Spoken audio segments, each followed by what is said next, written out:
As rookies sign on to become multi-million-dollar players in the NFL. A startling stat by Sports Illustrated shows 78% of former NFL players wind up bankrupt or close to broke. Ed Gjertsen, Vice President of Mack Investment Securities, joins us by Skype this morning.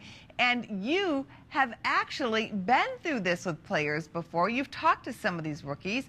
What was your experience?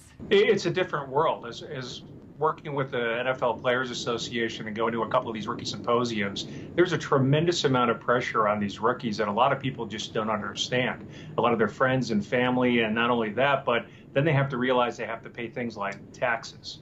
That is the key. People can go out and buy a big home, but you have to realize you have to pay taxes forever until you leave that home. So the biggest player came out with about a $22 million contract this year. What would you advise?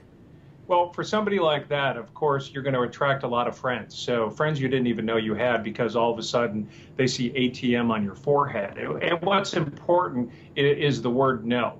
So if you have to find a financial advisor, a certified financial planner like ourselves, use us as the bad guys. So we have no problem telling others no and or vetting whatever deal or remarkable investment opportunity that may come the player's way.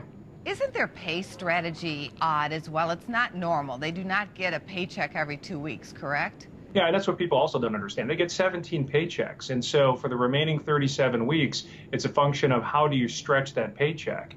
And again, like I said, there's not only federal taxes, but there's state taxes. There's union dues. You've got to pay all these kind of people to help and support you in your professional athletic career. And that's not a cheap endeavor.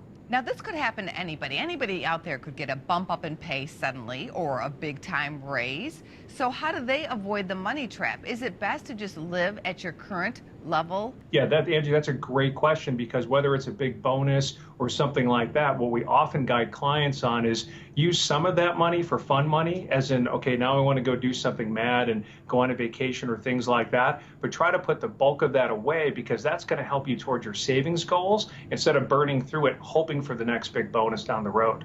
Always good to have you in the show. Thank you, Ed. Thanks, Angie.